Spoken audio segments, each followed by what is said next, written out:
जब लग गुरु मिले न साचा, तब लग गुरु करो 10 पांचा। क्या गुरु बदल सकते हैं? क्या गुरु बदलने से पाप लगता है? अध्यात्म के इस मैदान में आखिर सही गुरु कौन है? गीता जी में वर्णित तत्वदर्शी संत कौन है? इन सभी प्रश्नों के उत्तर जानने के लिए अवश्य सुनिए जगत गुरु तत्वदर्शी संत रामपाल जी महाराज के मंगल प्रवचन। भाई जंगम दुखिया जोगी दुखिया, तपस्वी को दुख दूना हो। भाई जंगम दुखिया जोगी दुखिया, तपस्वी को दुख दूना हो। आशा तृष्णा सब में व्यापे, कोई महल न सुनो हो। कोई महल न सुनाओ, तन दर सुखिया कोई न देखा, जो देखा सो दुखिया हो। उदय अस्त की बात करते हैं, मन सबका किया विवेका हो। सबका किया विवेका हो। भाई साच कहूं तो ये जग ना माने, पर झूठ कही ना जाई हो। साच कहूं तो या जग ना माने, पर झूठ कही ना जाई हो। ये ब्रह्मा विष्णु शिव जी दुखिया, जिन ये राह चलाई हो। जिन ये राह चलाई हो, तंदर सुखिया कोई ना देखा, जो देखा सो दुखिया हो। उदय अस्त की बात करते हैं, मन सबका किया विवेका हो। सबका किया विवेका हो। भाई सूरपति दुखिया, इंद्र को सूरपति कहते हैं।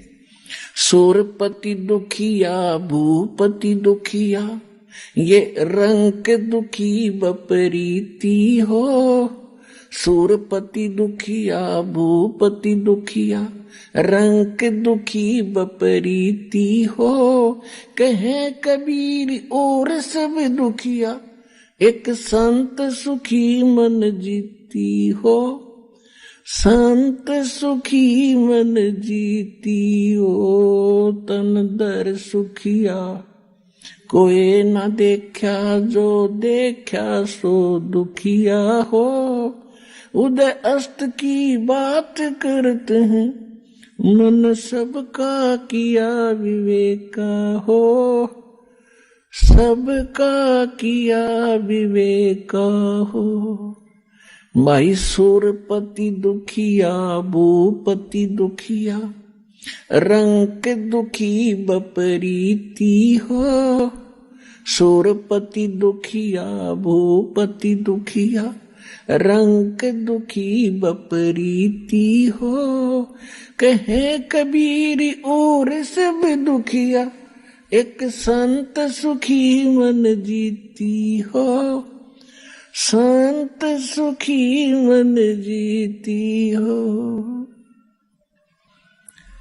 अपने आत्माओं,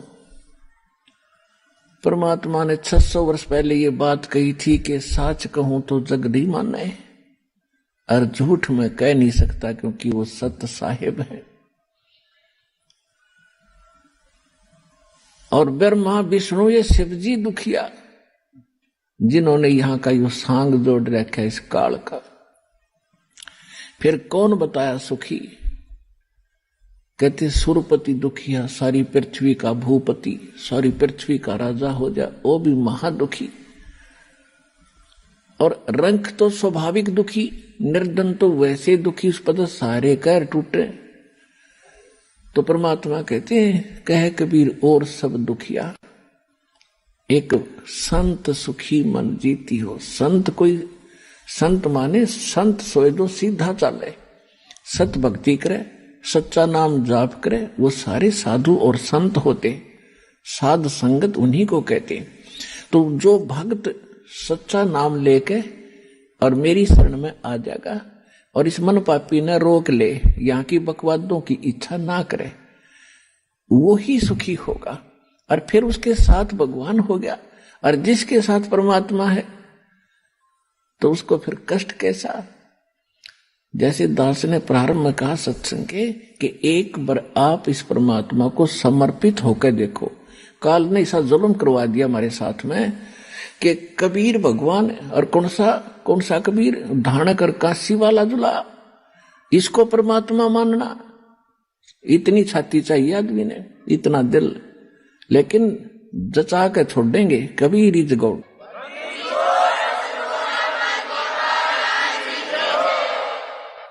तो कबीर परमात्मा को भगवान सिद्ध करना और उसको हृदय में जचाना, इसने जुल्म कर दिया हमारे साथ।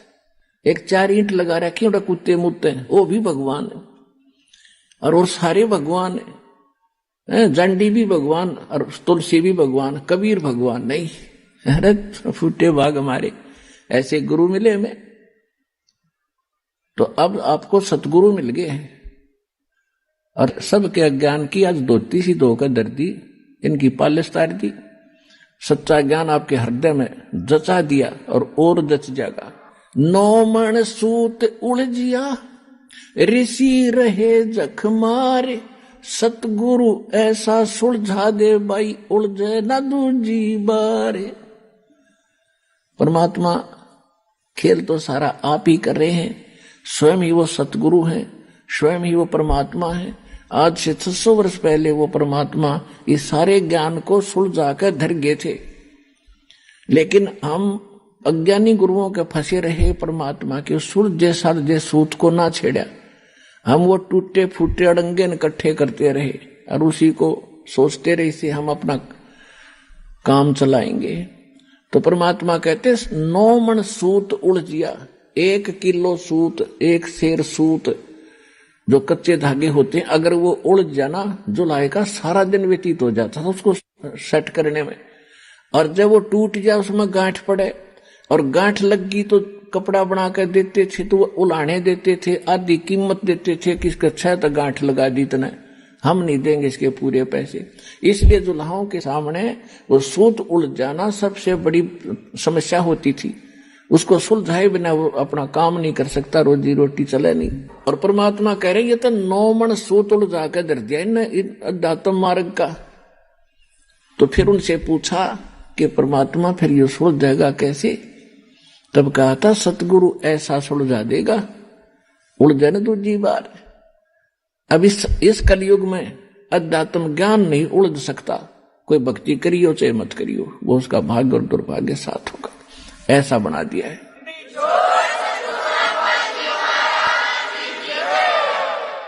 अब इस आत्मा को परमात्मा की तरफ जब से उससे विमुख हुई है, जब से इसका परमात्मा से वियोग हुआ है, उसी दिन से इसने भगवान की आवश्यकता महसूस हो रही है। फिर इससे हटकर फिर इन्होंने सोचा ये तो बताए। फिर इस आत्मा ने सोचा कि जंगलों में भगवान मिलेगा, वहां भी राजपाट त्याग कर चले गए। फिर पता लगा कि संत रूप में परमात्मा कभी भी कहीं भी प्रकट हो जाता है। और हम सुना करते थे, एक साधारण सी बात थी कि अभी भगवान पता ना किस रूप में आ जा, और किसी अतिथि का आए का घर पर अनादर नहीं करना चाहिए। किसी साधु संत के साथ हमने झगड़ा और वाद विवाद बदतमीजी नहीं करनी चाहिए। ना जाने परमात्मा किस रूप में आ जा। फिर वो निराकार कैसे था, हमारी बुद्धि पर पत्थर पड़ गए थे, इन इतना ज्ञान ठोक दिया था। परमात्मा के बारे में कैक है भी हमें ज्ञान नहीं था। तो इस तरफ में ये आत्मा परमात्मा के पाने के लिए, उससे वो सुख प्राप्त करने के लिए जो भगवान दिया करता है, जो उसके गुणों में हम सुनते और सुनाते रहे, वो नहीं मिलने के कारण हमने सभी पूजाएं भी की, उससे सुख ना मिला। फिर अन्य पूजाएं की, उनसे भी सुख नहीं मिला। हम फिर गुरुओं के पास गए, वहां से भी सुख नहीं मिला। तो हम नास्तिक हो गए कि भगवान है ही नहीं।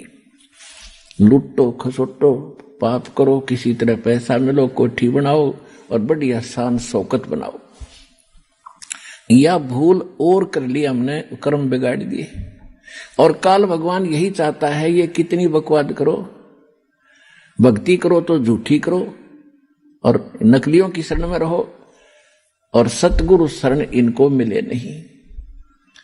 600 वर्ष पहले भगवान आए रहे, सारे संसार को न जहाज में बैठा के ले जाते एक बार में ही, बार दूसरी बार की तो बात खत्म, और हम फिर इतने वंचित रख दिए नकली गुरुओं ने।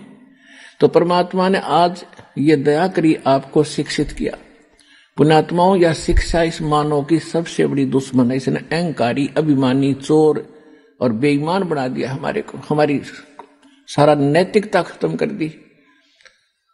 आप पीछे 3 युग देख लो, और 1950-60 से पहले, 50 से पहले के अपना भारत देख लो, कितने शिक्षित थे, कितनी नेक नीति थी, कितने सद्विचार थे, और आज कैसी आग लग रही है। यह माया माया दिखाई देती है, और ये माया से जीव की सबसे बड़ी शत्रु है। कुछ दिनों में आपका कति समझ में आ जाएगी। अब जब हमारे साथ परमात्मा हो जाएगा तब माया आपके चरणों में रहेगी।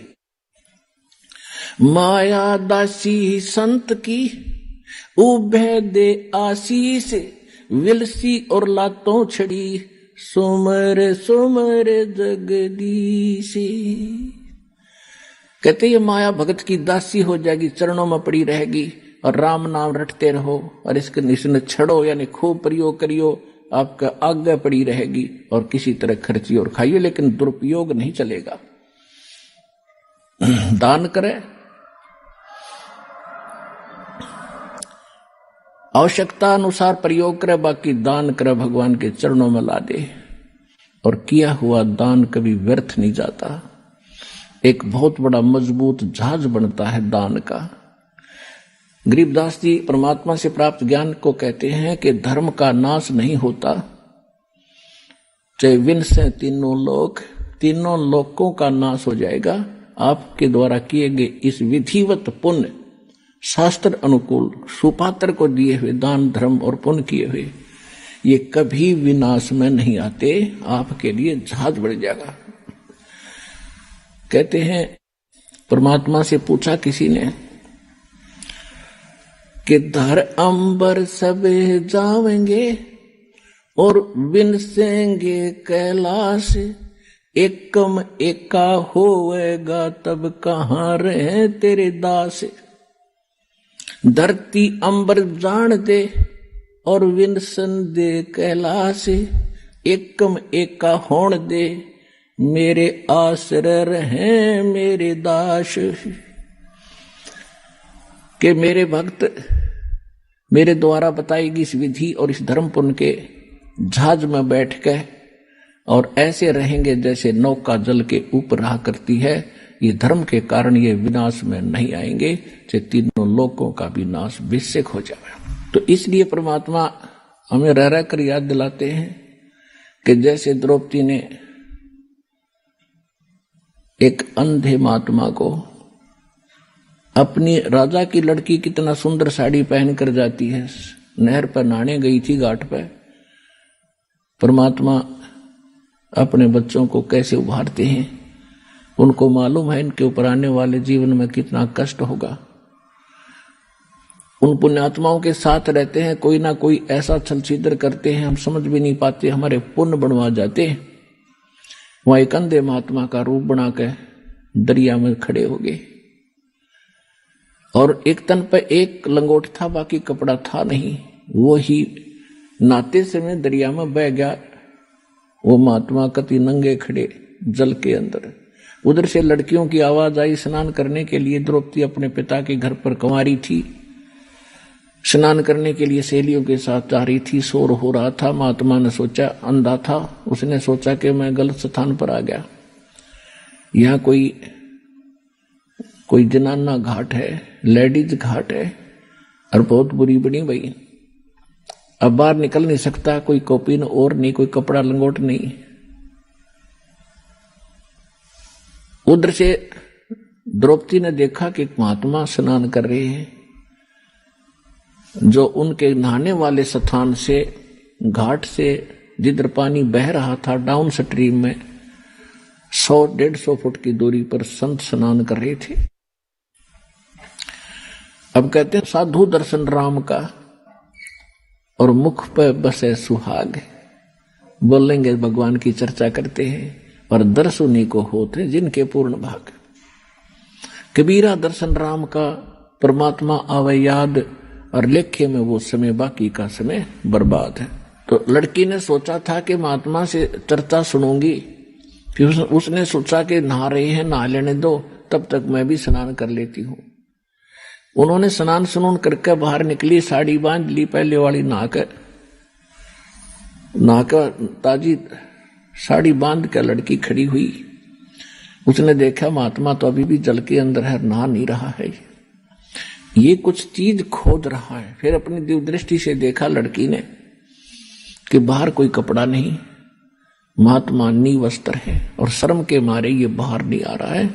और ये महात्मा शर्मिंदा होकर के सारा दिन इसमें खड़ा रहेगा, जल में बाहर आ नहीं सकेगा। तो लड़की ने अपनी साड़ी में, राजा की लड़की कितनी कीमती साड़ी पहनती है, अंडरस्टूड है। और उसने ये भी इंतजार नहीं किया द्रौपदी ने कि किसी नौकरानी से कह दूं कि डाल दे कोई कपड़ा चुंदड़ी, नहीं, क्योंकि विवेक नाम इसी का होता है।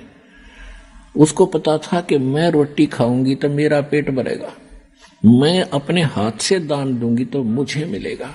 तो उसी समय उसने अपनी ही साड़ी में, लड़की ने दूसरा कपड़ा फाड़ के फिर डाल दिया, इतना ही साड़ी में से फिर और टुकड़ा फाड़ा, एक लीर, एक छोटा सा टुकड़ा फाड़ के डाल दिया। ऐसे 7, ये देखो 2 कितने को दिखा नहीं था, है उसके आसपास कर दिया। हाथ लगा, लगते उसने पकड़ा, यू वैसे बहकर आया हुआ कपड़ा नहीं है, ये किसी बेटी ने रहम किया है, अपनी विशेष साड़ी फाड़ कर मुझे दिया। तब कहते हैं साधु ने आशीष दिया, आशीर्वाद दिया कि बेटी आज तूने मेरा पर्दा रखा है, सहज सुबह और दो सोचा कर, अच्छी बात है, संत तो आशीर्वाद दिया ही करते हैं, लेकिन वो आशीर्वाद ऐसे वैसे नहीं था। अब फिर वो लड़की का विवाह हुआ अर्जुन के साथ, कौरव में आपस में जुए में वो हार गए, द्रौपदी को भी जिता दिया। तब दुशासन ने सरेआम सभा के अंदर द्रौपदी की इज्जत लूटनी चाहिए, उसको बेइज्जत करना चाहा, नंगा करने के लिए। और वहां पर कौन बैठे थे? भीष्म पितामह हस्ती बैठी थी जो विशेष आदरणीय थी उन पूरे कौरव और पांडवों के लिए।